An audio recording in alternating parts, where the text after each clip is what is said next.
As I start this special series of reports, I want to show you some of the people most of us ignore. It was 35 years ago. As a young reporter, I documented Portland's homeless problem then in a series of reports, living homeless on the streets for a week. Yeah, like where you been sleeping at? Back then, the homeless population consisted mainly of men. Alcohol was the major reason they were on the streets. No place to eat. Who could have ever imagined back then that Portland's homeless problem would become a full-blown crisis, affecting not only men, but women, children, and families, fueled by drugs, lack of mental health care, and soaring rental prices.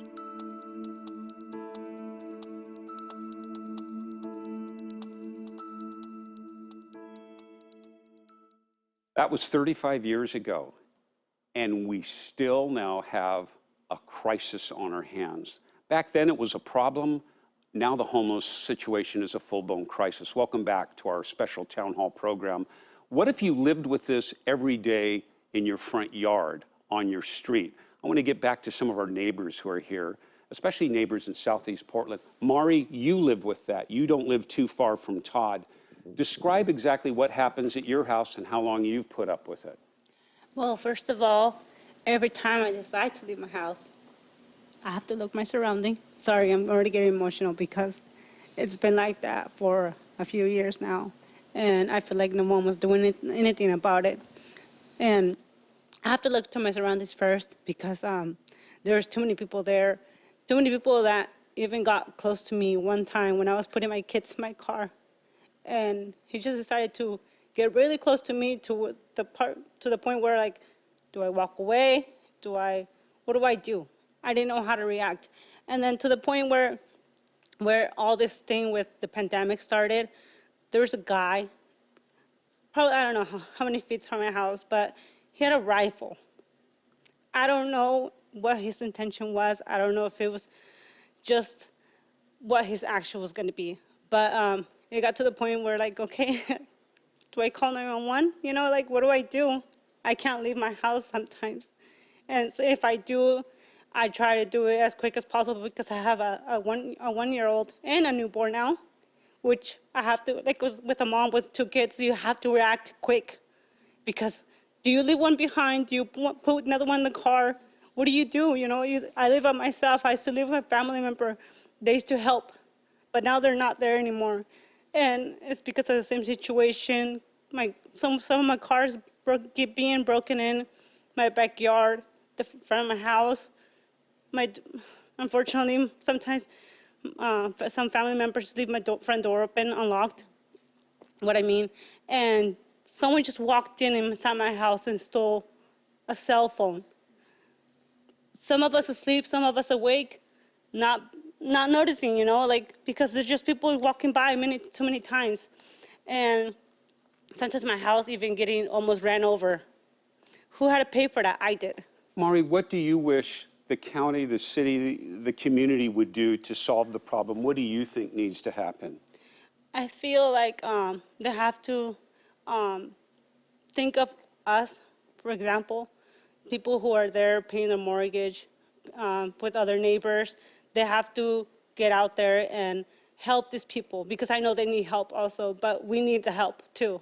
And they have to start by helping them, getting them, I don't know, a safe place, because I'm not saying to remove them, but get them in a safe place and get the care that they need, you know. Another neighbor, Dan, you did a story with Mika. Tell us about that. So Mika moved in North Portland, a beautiful house, and worked really hard on it. And then your neighborhood changed dramatically. Yes. So we bought our house, and we were okay with having the Arbor Lodge shelter open, and we thought it was a great idea.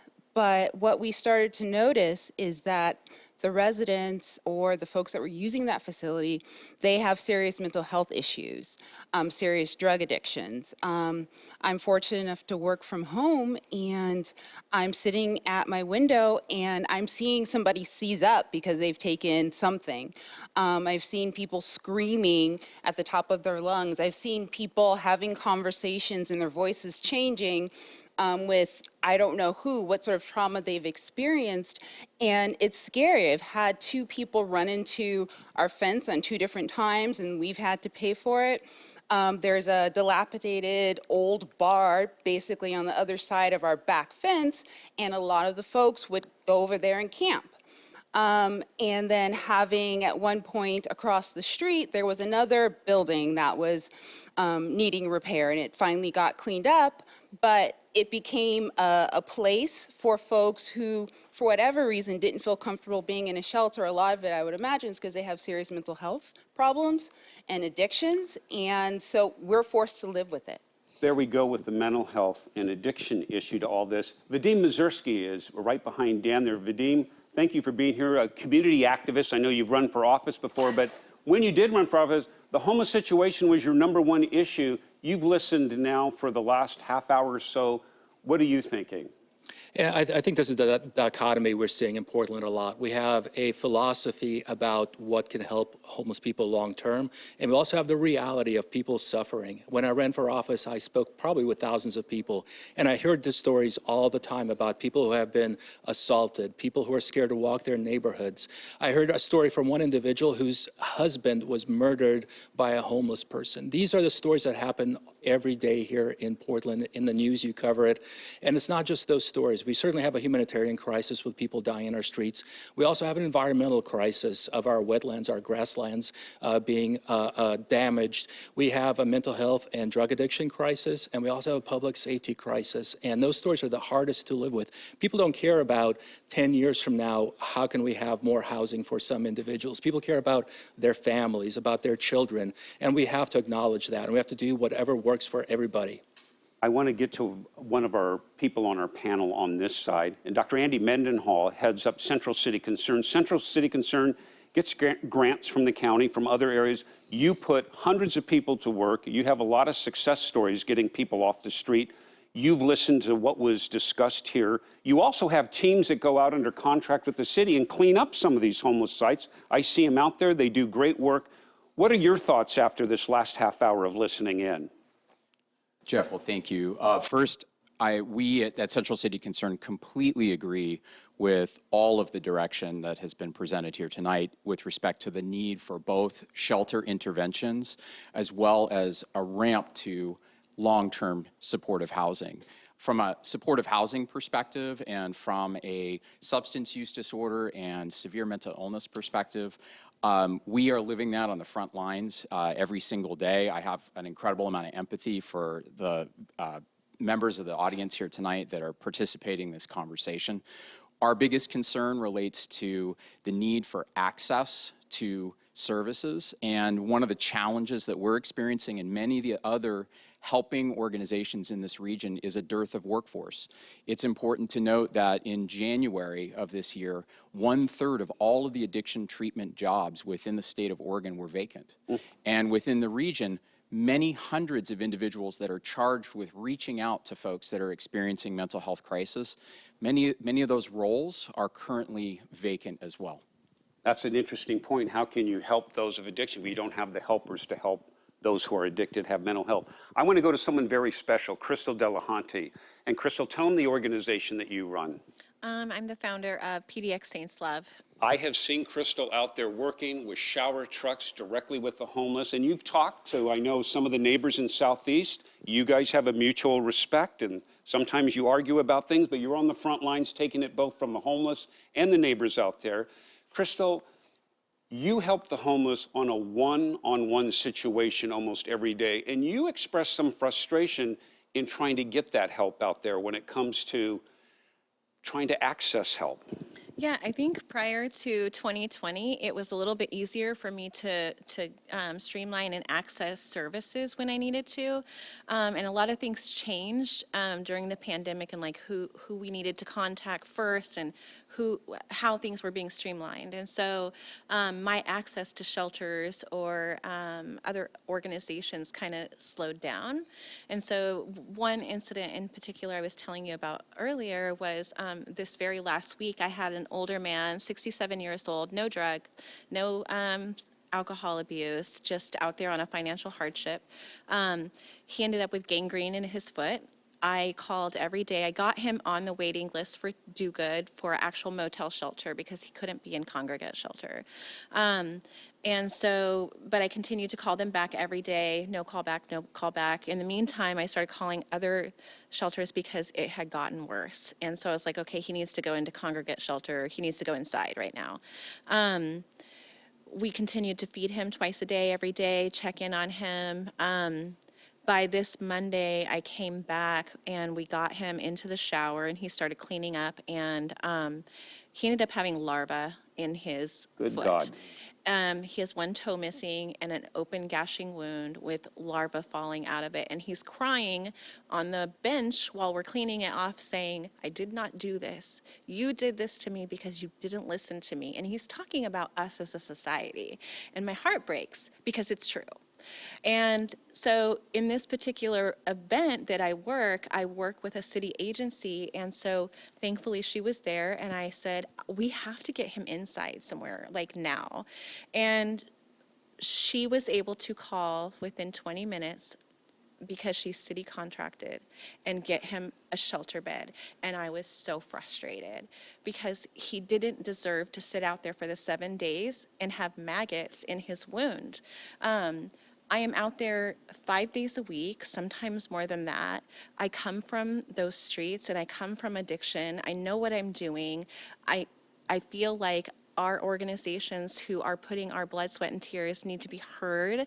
And we also need the same access to services. Okay, that's interesting.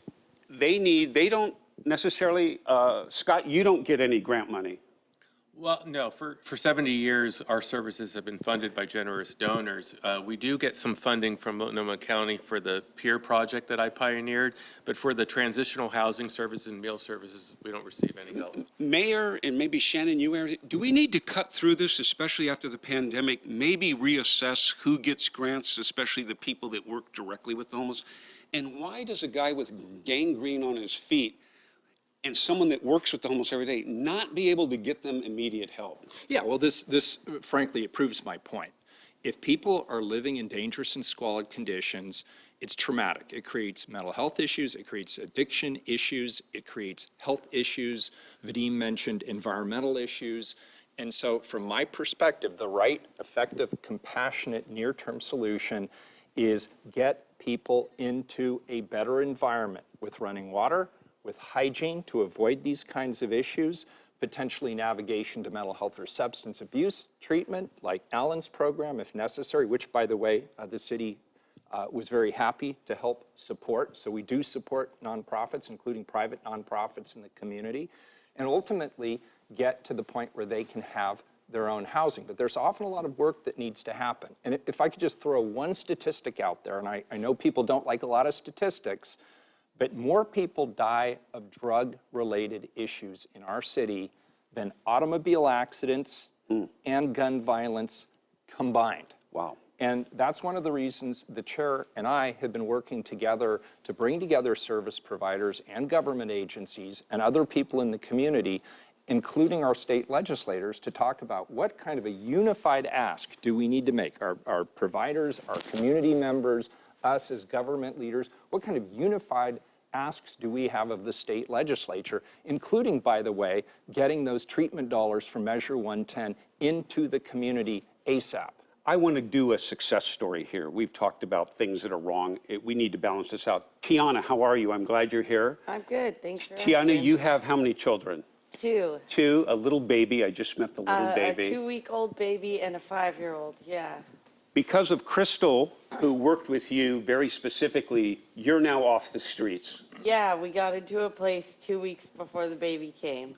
I'm very happy for you. What was it that Crystal was able to do to help you? Well, one, she provided me with just moral support, and two, she provided me with the stability of her wellness events, providing food and a place to charge my phone, and just people of supportiveness, and her, you know, giving me the, like, you know, inspiration to put my foot forward and get into housing and all that. But Crystal, you said that was a struggle to do that? It was a struggle. She didn't always get a call right back or understand what she was doing. And so what our job in that was to advocate for her and just encourage her on a daily basis. Call again, call again, call them and tell me what they say, call me back. And in the meantime, we were able to just kind of walk beside her. We hired her part-time. So she works at our wellness fairs. And just continued to do life with her while she was going through that process so that we didn't lose her again back out there. All right. We're going to take a quick break. When we come back, can we learn things from other cities? I recently visited San Diego, another West Coast city that's struggling with the homeless issue. What are they doing down there? We'll be right back.